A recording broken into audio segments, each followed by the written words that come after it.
Welcome to today's comic book and you. Today we are going to be doing a bit of a marathon here, going to go over all of Bronze Star, which came out very recently. I received it last week at the end of the week, so I couldn't do it last week. But having read it now 3-4 times already, not only for reviewing, but because I like it. It's a very interesting book with a lot of different moving parts.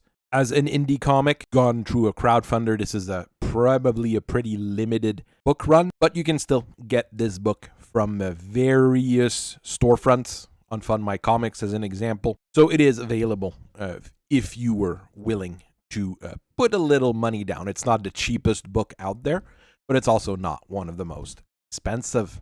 So we're dealing with a Western here. We've already dealt with Lucky Luke earlier in the reviews here. This is, of course, a bit different, but there are things here that are classic, expected of the genre. Our main character is Arlie Brogdon, who's a gunslinger, a hunter, a card shark, does play a mean hand of poker, but he has a good heart and soul deep underneath his gruff exterior. He served in the Confederate military, actually in the Quantrill's bushwhackers, which were a partisan militia, which caused quite a bit of trouble during the Great American Internal Kerfuffle. Brogdon seems to be one of the good souls out of the lot. He's an extremely quick draw and a very great shot, and he is not very superstitious until he actually meets actual supernatural stuff. A very good hero to have in a book. Our second fairly important character is Sheriff Stepan Ducic, who's a Balkan immigrant to Canada from Croatia, it says, but at this point in time, it would be hard to determine exactly, which part of that region it would be. He's the law in the town where Arlie takes refuge. He's very law-abiding, dislikes people shooting each other in his town, even in a fair fight. He's also fairly friendly with the local natives. He's also a werewolf. Well, that could be a bit of an issue in the story here. We're also introduced to another immigrant to, what would be Canada then, Nika Grahovac, who's a widow who runs a bunkhouse with her young daughter, where Arlie goes to live. She's got a rough exterior, but she's a good person with a rough past, which explains her rough exterior. It's another immigrant from Croatia in this city, which kind of makes sense when you look at how immigration worked, especially in Canada around that late 19th century period, where there were basically recruiting drives to get people to move to what was then the Northwest Territories, who turned into Alberta, Manitoba, Saskatchewan, that old region. Her former husband was a rather terrible individual, a drunk and a violent one at that, and he has a sad accident involving a wolf on a full moon night. Strange situation, that. We are also introduced in this story to Mr. Knorr, who's pretty much our main villain / bad guy. He's a rich rancher in the United States with very little morals but a lot of money. He loves his kids, even though they appear to be also fairly horrible human beings themselves. And he is ready to spend a lot of time and a lot of cash to chase our main character all the way up to Canada. Our story begins as Arlie Brogdon has a bit of a windfall as he comes back from a hunt with a few dead bucks and gets $50 out of it, which he decides to go gamble at a local saloon, where Mr. Knorr's youngest son is apparently at a poker table. Even after hearing the warning about Brad Knorr, Brogdon goes into the game and wins with a final hand, which is a royal straight flush. The probabilities of that are really low, but, it works. Unfortunately, Brad Knorr is not too happy about that and says that Arlie cheated and decides to draw his pistols and is rewarded with a bullet straight between the eyes. Unfortunately for Brogdon, since it seems that Knorr's father is basically in charge of the town and Brad's brother is the sheriff or something of the like, things would end very poorly for him if he stayed there, even though it was a fair fight. So our hero goes on the run, and after about 2 months, he heads out to a frontier town in Canada. I would say this is somewhere near Alberta, since we're seeing a bunch of mountains there. Wouldn't be the prairies, which are extensively flat. And he tries to settle down at a local saloon. When he gets there, he hears about an abandoned silver mine, which is now haunted by a creature called the Fulcrum. And unfortunately, another card game spills over with death in the saloon. Saloon owner that explains why the shooter ran away, because the sheriff actually dislikes gunfights, even in fair fights. And he then directs Brogdon to the local bunkhouse, which is owned by Mrs. Grahovec, who charges him $8 a night. Next day, Brogdon is about town, and Nika's daughter is accosted by 3 rather nasty gentlemen who are actually in town chasing for Brogdon. Our hero rescues the young girl, ends up killing 2 of the interlopers, and then he is intercepted by the sheriff, who says there were bounty on the head of the now dead men, and takes Arlie in to the office to have a talk with him. When they get there, the 2 of them kind of come to an agreement which would work, especially on days of full moon, where Duchik cannot really stay in town since he is a werewolf, and he is quite open about it. They discuss the whole situation, saying that Arlie would be paid an 1/8 of an ounce of gold per week, if I remember right, which would be a significant amount. And he is given a silver star, since the sheriff can't wear a silver star, being werewolf. After that discussion is done, Petra Grahovec comes to get Arlie, the daughter of Nika, because a wolf is attacking their cow and their mother is injured. So he rushes to the rescue. After he makes sure that Nika is more or less okay, he goes in the barn and shoots the wolf dead. I was expecting here that it would be the werewolf causing the issue, but no, that was just an actual wolf. As the next day rolls around, Brogdon and the sheriff have a bit of a chat about the previous night and settle things a little bit, and Arlie decides that he needs to visit the silver mine, even though he gets recommended by everyone not to go. When he gets to the mine, he visits it. There's a bunch of very creepy things in there. And after he shoots a snake, he gets quite spooked and runs out, only to get invited to a diner by Petra to go and visit her mother in the evening, etc. During the dinner, we actually learned that Nika's former husband died after being quite violent towards her on a full moon night, and the body was never found. And the 2 of them seem to be getting involved romantically. As the next day will be a full moon, the sheriff dips out of time, and he explains to Brogdon that he needs to stay in town and not come looking for him if he doesn't come back, as the town needs him more than it needs the sheriff, basically telling him to take charge if he doesn't come back. The sheriff visits a First Nation shaman, who explains to him that there's not really a cure for his affliction. And as the evening sets in, the sheriff turns into his monstrous form and kills a group of criminals who actually seems to have murdered a few members of the First Nations. Later on, at the Knorr Ranch, Boknor is rustling up a posse of outlaw to go after Brogdon. And in order to make sure the whole thing goes well, because he knows that there's a nasty sheriff in town, he decides to bring a Gatling gun to the whole affair. Gatling guns were rather expensive back in those days, but I mean, like most things, they were purchasable in the US. Back in the Canadian town, Nika explains the origin of the curse of the sheriff and the Fulcrum to our main character, basically referencing ancient Sumerian rite, devil worships, which is in line with what you see in Balkan werewolf myths, which are actually fairly common. After this, the sheriff comes in and decides to warn Brogdon that Knorr and his posse are coming, but also that they're worth a whooping $21,000 of real gold-backed money.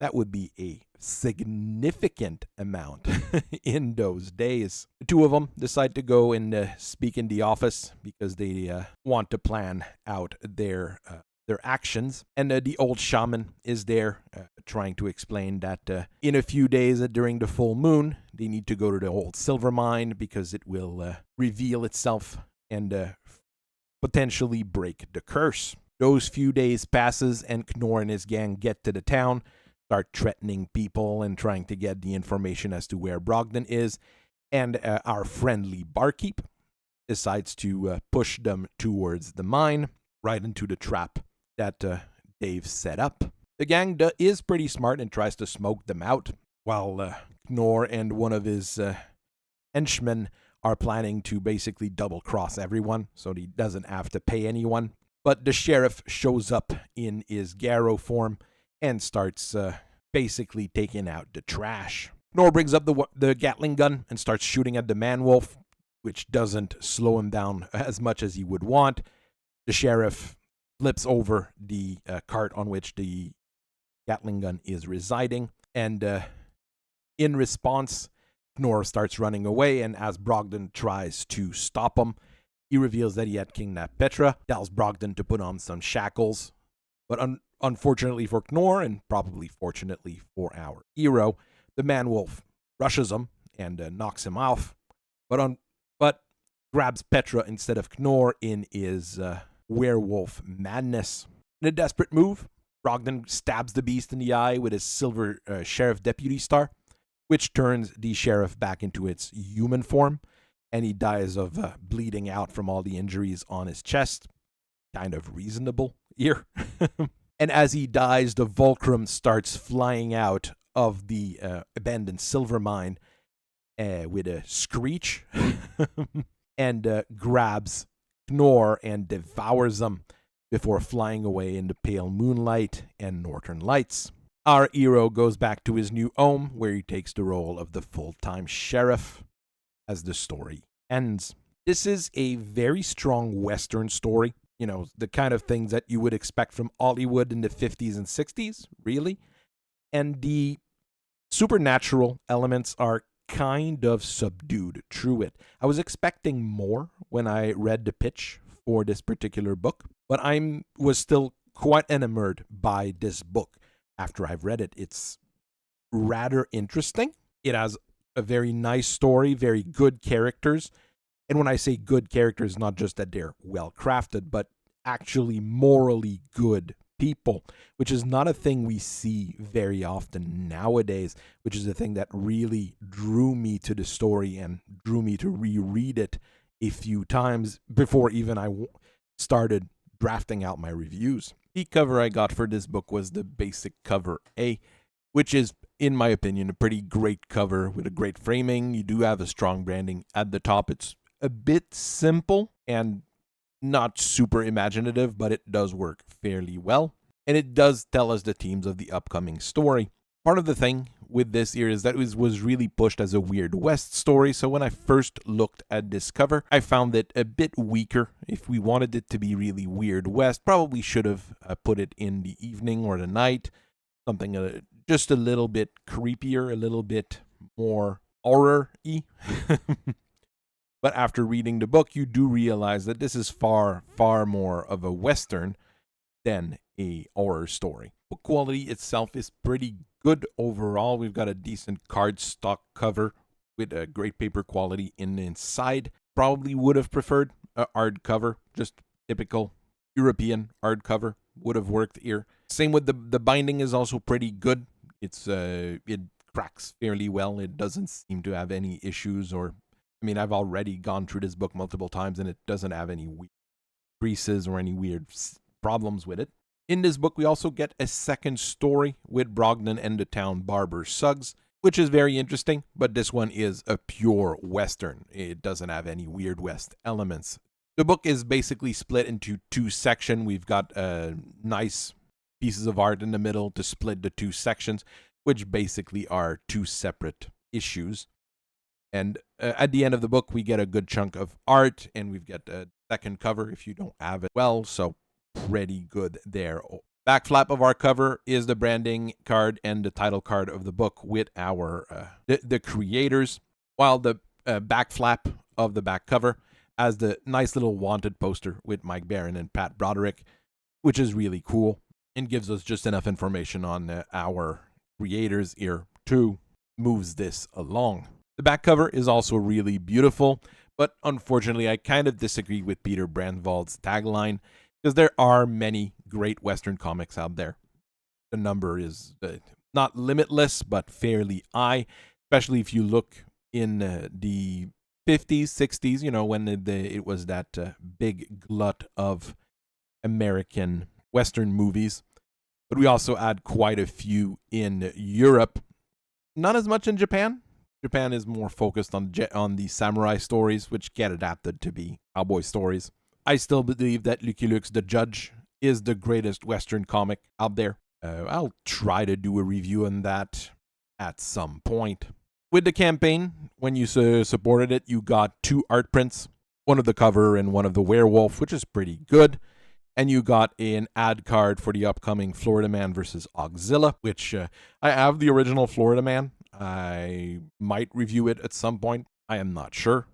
And another campaign bonus you got was a cool movie poster, which is pretty nice overall. But since it was folded, it does have those folding creases in it, which makes it difficult for me to, frame or anything. Just the one sad bit about that. The campaign itself for this book was actually very well disseminated within Twitter/X and other social media platforms, including YouTube. Wasn't pushed as much on the 2 big platform, Kickstarter and Indiegogo, but it was featured on Fund My Comic, where it actually had a significant penetration for such a new platform. I think a lot of people not only wanted to support Fund My Comic, but with the problems Mike Baron had with the other platforms, Fund My Comics was a good place for everybody to just rally behind it. Is it as massive of a campaign as you would expect from someone in the industry and with the recognition people like Mike Baron, Pat Broderick have? Definitely not. But we need to ask ourselves, is it a market penetration issue? Because everybody and their brother, or at least quite a few people, would have known about this comic during its extended financing period. Or is it a problem with comic readers not wanting to read these types of comics? That's always a thing you need to ask yourself. If we are to talk about the art in this book, we have to really start with the fact that everything in there is beautiful. And it's really beautifully done. The characters are really pop out. And even the backgrounds, even the trees, buildings, and everything really looks fantastic in how it's done. I would really love to talk to Broderick about how he actually did it. Pretty sure it's still a digital art, but the way it is composed does give it a very hand-drawn look. Same with the coloring by Rob Epps. Even though it's more than likely digital color, it still has a very wood pencil kind of coloring to it, which really, really works in this type of book because of the image we have of that type of comic, with the Western generally being an older style of book. It's another person I would really love to talk to just to see how it was done. While the characters do look generally very realistic with very normal body shapes and proportion, we have a lot of exaggeration in the facial features. They do look very cartoony.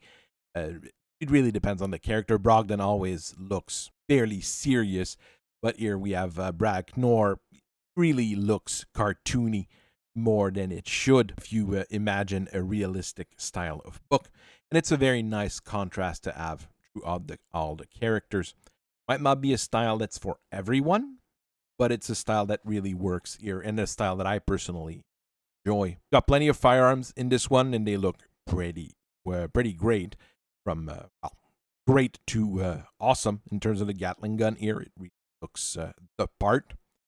It's also very nice that our main character, his main weapon really remains his rifle, even though he's got a revolver, and that's what he got most of his kills in the book out with. He uses his rifle as his primary of defense. Horses are also pretty good throughout this book, which is sometimes pretty hard to do for some artists. We've got some pretty good deers, a dog, and a wolf, different animal. And in some cases, like the wolf we had in the previous panel, it's pretty nice that even though it looks pretty much like a wolf, it does have that monstrous look to it at the same time, which is a bit of foreshadowing, but also improves the story in terms of the art. The Loup-Garou is also pretty good. There's a few proportion issues I have with it, and it does look odd at times. Those are really personal aesthetics, and does feel like a bit of a weaker part of the art for me.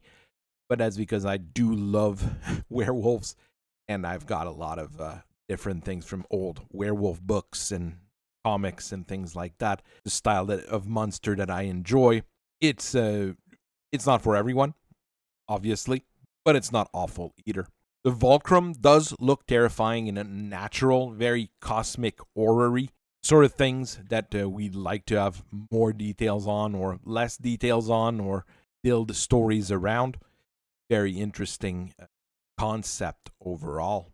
Buildings and backgrounds are also really great, and it does give them that new but old look to them.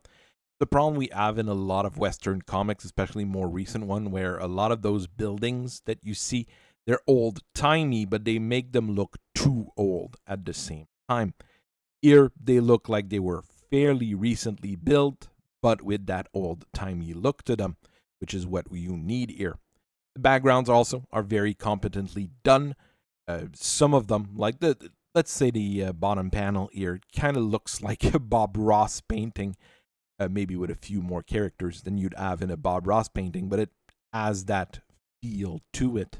Thematically, we're really playing in the Western genre throughout this entire book, but there is a few things that I need to point out here that kind of stick out or kind of don't work either with the team or with the extended of the Weird West. In the shootout over the poker game at the start, it feels like we're missing one or two panels to justify the self-defense claim by Broderick. I know that they're going to have to go a little bit quick since it's 2 issues, more or less, but as a single book. Broderick keeps saying that it was a fair fight, but in order to give us a better moral center for our character, we should have had a panel where you saw Brad Knorr pull out his pistol and one where Broderick says, "Don't think about it."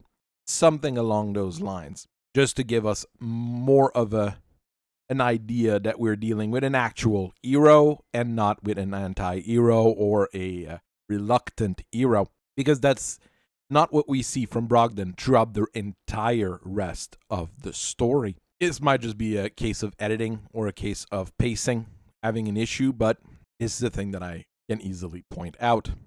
The story takes place in the prairies, what would probably be future Alberta, and law in the territories was mainly maintained by the Northwest Mounted Police, which was integrated in the Royal Canadian Mounted Police, and that group is not present at all in this story.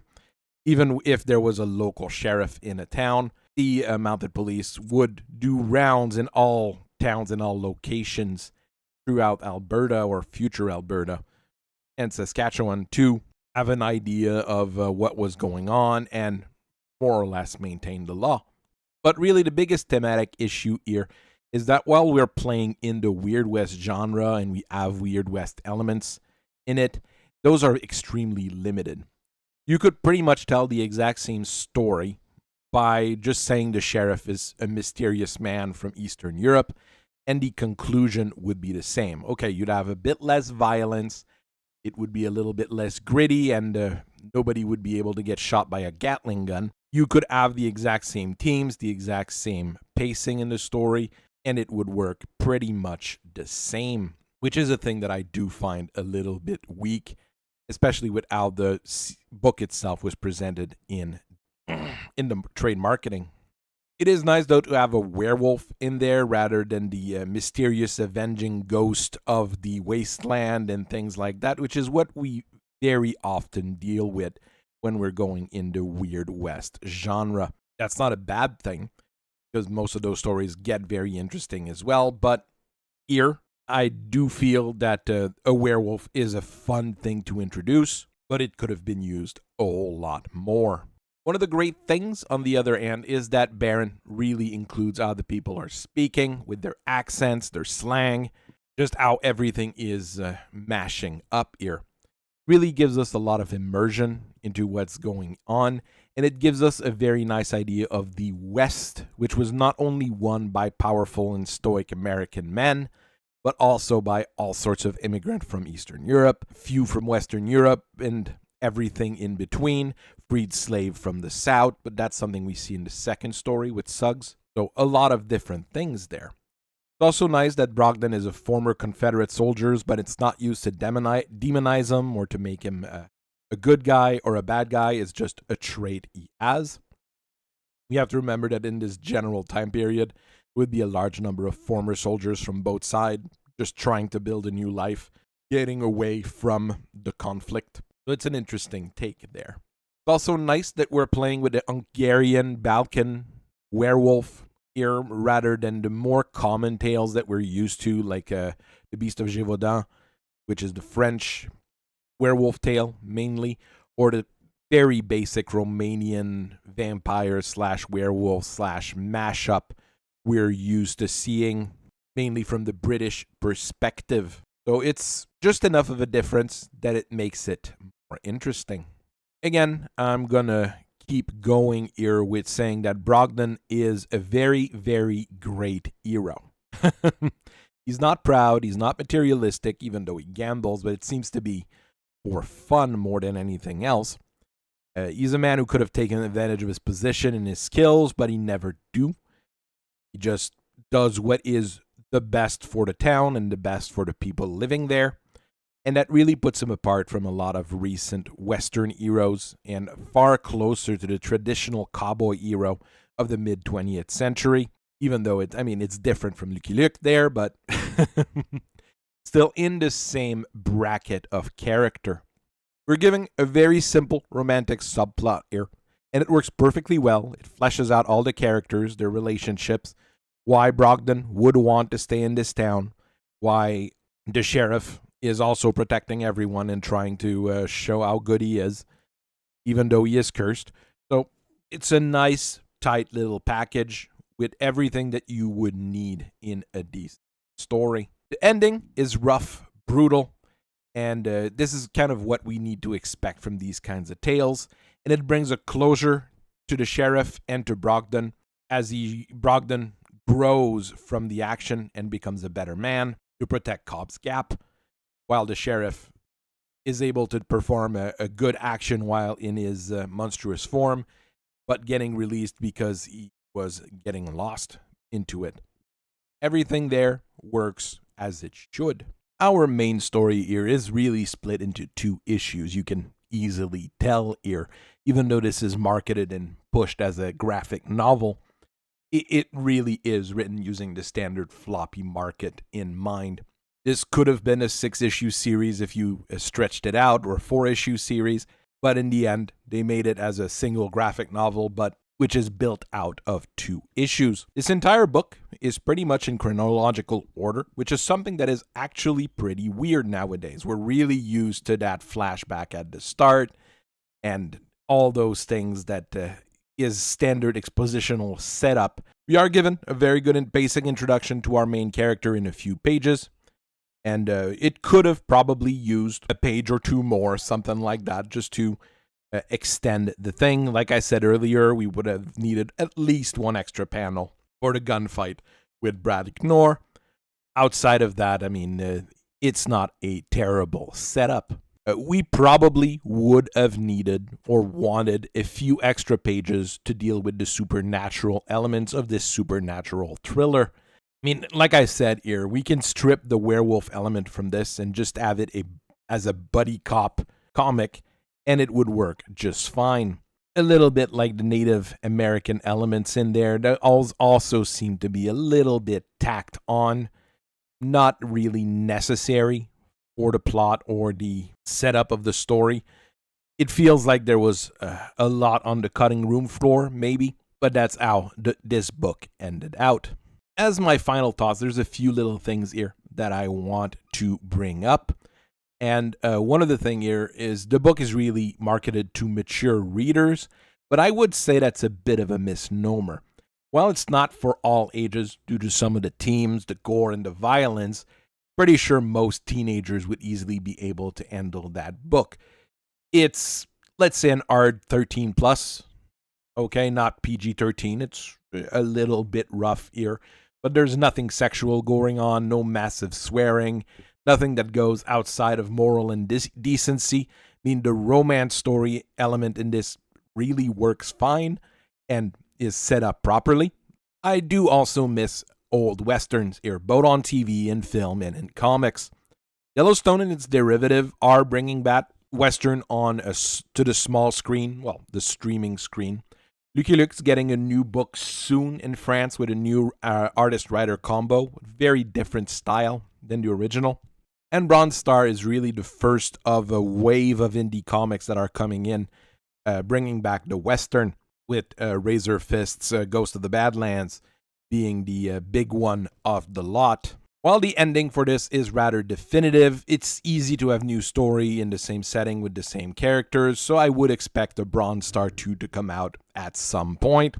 Maybe putting back the supernatural element with something else, or taking it out completely. We'll see what happens when it happens. Really, this is a very solid book, which eats the proper marks even though it has a few flaws, and it's the kind of book that I would easily recommend to anyone that's serious about comic books, especially if you like decent-ish art, if you like a good story, if you like a good mix of both, really.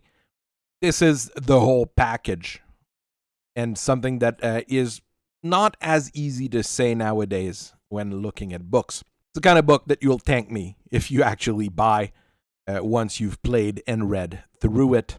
So I thank you very much for listening to me today. I hope you guys have a very nice rest of your day. Keep on reading comics. Keep on enjoying them. I'll keep reviewing and analyzing them. And I'll see you guys later. Bye-bye.